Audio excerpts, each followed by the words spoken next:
Sabana. Are you ready? Kicau, kicau, kicau mania. Kicau, kicau, kicau mania. Kicau, kicau. Assalamualaikum warahmatullahi wabarakatuh. Perkenalkan, nama saya Farisa Isabella Putri dengan NIM 0110124050. Pada video ini saya akan mempresentasikan proyek saya mengenai Enterprise Research Planning yang menggunakan Odoo. Pertama, di sini saya akan menampilkan profil perusahaan yang telah saya buat. Oke, nah pada profil perusahaan ini yang sudah saya buat terdapat ada nama perusahaannya, alamat, dan juga berbagai informasi pendukung lainnya sebagai dasar dari penggunaan sistem dari ERP ini tersendiri. Kedua, saya juga sudah membuat bentuk rekrutmen. Di sini saya sudah membuat posisi pekerjaan dan menambahkan juga kandidat. Nah, kandidat itu tuh kemudian diproses melalui tahap wawancara, pertama, kedua, terus sampai terakhir hingga tanda tangan kontrak. Kemudian setelah ditanda tangan kontrak, itu sudah menjadi karyawan. Kemarin saya coba menambahkan karyawan yang namanya perekruter yang namanya Miu ini. Ini karyawan yang sudah saya tambahkan melalui perekrutan tadi, sudah ditandatangani kontrak dan dia resmi menjadi karyawan. Di sini saya sudah membuat user dari akun Mio dengan email dan juga departemen serta jabatannya itu sebagai apa di kerjaan dia yang sekarang gitu. Oke, nah untuk di perekrutan sendiri ini cara merekrut orang itu dengan membuat pertama jabatan kerja dari yang diinginkan itu apa. Contohnya jabatannya adalah staff. Terus bisa langsung dibuat aja. Nah, jika sudah, bisa dilanjutkan untuk membuat si pelamarnya itu. Contohnya adalah tadi sebenarnya saya udah pernah buat yang namanya itu Miu ya. Yang ini bisa diisi saja. Jika ini sudah terisi semua, bisa langsung dipencet kualifikasi dan juga langsung bisa lanjut ke wawancara sampai dengan ditandatangani kontrak. Nah, jika sudah ditandatangani kontrak, maka dilakukan untuk pembuatan karyawan yang tadi sudah saya jelaskan. Nah, jika sudah karyawannya sudah dibuat, maka akan masuk ke dalam sini. Nah, jika ini sudah ada dalam sini karyawan yang tadi sudah ditandatangani kontrak, dapat langsung segera untuk dibuat usernya supaya memiliki akses login. Kebetulan untuk Mio, saya juga sudah membuat akses loginnya. Oke, itu untuk perekrutannya. Yang ketiga untuk expense. Oke, nah berikut ini contoh dari expense tracker yang sudah saya buat sebelumnya dari akun staff saya yang bernama Dika. Di sini Dika membuat pengeluaran biaya perjalanan dinas, kemudian diproses sehingga tahap persetujuan. Kebetulan ini sudah disetujui oleh saya sebagai administrator, tetapi di sini saya salah menulis biaya latihan seminar, seharusnya itu adalah perjalanan dinas, biaya perjalanan dinas gitu. Tetapi ini sudah disetujui sehingga sudah dilakukan juga reimburse gitu. Ini untuk pengeluaran sudah beres juga. Oke, untuk cuti. Nah, oke, untuk cuti juga di sini saya juga sudah membuat membuat kota cuti pegawai dan juga melakukan persetujuan pengajuan cuti yang kemudian disetujui oleh atasan. Nah, kebetulan di sini saya juga sudah membuatnya. Di sini terlihat statusnya sudah disetujui oleh atasan, maka karyawan itu sudah diperbolehkan cuti karena pengajuan cutinya itu sudah disetujui oleh atasannya. Gitu. Maka untuk cuti ini nomor 4 sudah beres juga. Oke, nah untuk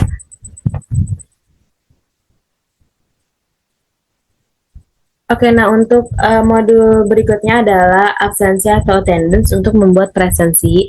Nah, di sini yang pertama, kemarin tuh sebenarnya saya sudah membuat presensi dari staff saya yang namanya Mio. Nah, di sini kalian bisa membuat ulang. Saya contohkan lagi di sini. Caranya itu ngeklik baru di dalam modul absensi ini, pastikan nama-nama karyawan itu sudah ada. Nah, di sini ada karyawan, kita bisa milih dulu karyawan yang ingin kita absensi itu siapa. Aku pengen Mio lagi. Nah, di sini ada absen masuknya nih atau check-in. Check-innya Mio itu mulai kerja pada pukul berapa. Saya menyesuaikan dengan tanggal hari ini, tanggal 28 di jamnya kita ganti di sini. Di sini gantinya di jam 8 pagi. Jam 8 pagi, kemudian keluarnya ini di kasih hari yang sama 28 April dengan jamnya di jam 4 sore.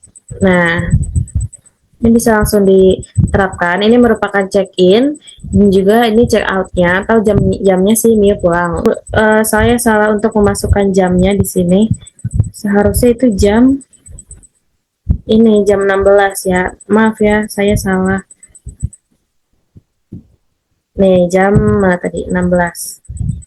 Nah, ini bisa langsung disimpan dan ditutup. Nah, oke. Nah, di sini berarti Mio itu sudah hadir nih 8 jam selama 8 jam per 8 jam. Untuk hari ini tuh Mio sudah hadir gitu. Kemudian kita langsung next aja ke berikutnya, yaitu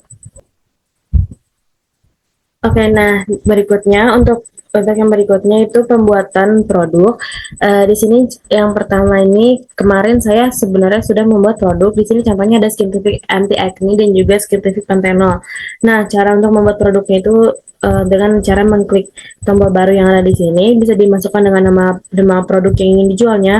Produknya itu seperti apa, dan jangan lupa untuk masukkan harga jual, pajaknya jika ada, dan juga modalnya kita, dan juga foto untuk produk yang ingin kita jual. Nah, jika udah bisa langsung disimpan dan akan masuk ke dalam jenis-jenis produk yang ada tadi. Seperti kita lanjut ke modul berikutnya, yaitu sebagai customer. Oke, nah di sini untuk sebagai customer, kalian bisa masuk untuk ke dalam modul akuntansi dan juga masuk ke dalam pelanggan, dan juga masuk lagi ke dalam pelanggan. Ini kalau diklik masuk lagi ke dalam pelanggan, maka akan tampak tampilan seperti ini. Kemudian untuk mengklik baru jika customer itu baru atau ingin membuat pelanggan baru gitu. Nah, karena kemarin saya juga sempat buat, di sini saya udah buat dari atas nama Lofi. Untuk yang berikutnya itu dalam pembuatan vendor atau pemasok, itu pertama bisa mengklik baru, masukkan dari nama dan juga perusahaannya sini. Kemudian bisa dilengkapi untuk mengisi data-data untuk memudahkan proses jual belinya yang terjadi nanti. Kemarin juga saya sudah buat untuk di vendor bill tersebut, sudah dilakukan pembayaran juga sebanyak 90.000. Nah, ini juga nanti bakal dikirim lewat email. Di sini saya sudah masuk ke dalam email saya sendiri. Bisa dibuka nanti di dalam email saya. Di sini juga ada laporan PDF dari pembayaran tersebut. Nah, terakhir di sini ada customer invoice. Itu ada masuk di akuntansi juga, masih sama. Kemudian kita masuk ke dalam faktur yang ada di pelanggan. Faktur itu adalah invoice gitu ya. Nah, kemarin tuh saya juga sempat membuat invoice dari proses penjualan saya gitu kan. Itu sebelum dilakukan yang tadi vendor bill tersebut kan. Nah, di sini saya ambil contoh ada di sini tadi. Nah, di sini invoice yang terbuat itu ada di pembelian skintific pantenol dengan penjualan, dengan akun itu penjualan, belinya 1 unit harganya sebanyak 90.000 dan 0% untuk pajaknya. Nah, di sini atas nama Lofi dari PT Maju Mundur. Nah, kemudian setelah ini itu bisa langsung dibayar, kemudian tembus ke yang tadi vendor bill dan akan ditemukan payment dan melakukan pembayaran gitu. Jika sudah dilakukan pembayaran, maka dapat dikirim buktinya, bukti transaksinya itu melalui email yang tadi sudah saya jelaskan sebelumnya gitu. Hingga dilakukan konfirmasi dan juga berhasil gitu. Nah, sebelumnya saya belum pernah mencoba yang pembelian ini. Kita coba untuk mengerjakan yang pembelian. Pertama itu masuk ke dalam modul pembelian dan juga klik permintaan penawaran. Ini kan udah masuk ke dalam permintaan penawaran, kemudian kita klik ke dalam baru untuk membuat pembelian. Nah, kemudian kita dapat milih vendornya. Di sini kita ambil yang udah ada aja dari si Lovey PT Maju, maju mundur gitu kan. Kemudian tambah dari apa nih? Tambahkan produk. Nah, ini produk untuk yang kita masukkan dari pembelian itu ada di, karena kita sudah mempunyai produk, itu kita masukin aja. Ini contohnya Skintific anti acne dengan harga kuantitasnya itu satu, harga satuannya itu ada di 90.000. Nah, ini nggak usah ada pajaknya gitu. Nah, jika sudah, bisa dilanjutkan untuk mengkonfirm, bisa disimpan di sini. Terus setelah itu bisa dikonfirmasi pesanan. Nah, jika sudah seperti ini, itu bisa kita klik terima, ini receive, terima produk. Kemudian, nah, jika sudah sepenuh status kwitansinya itu sepenuhnya sudah diterima. Kemudian setelah itu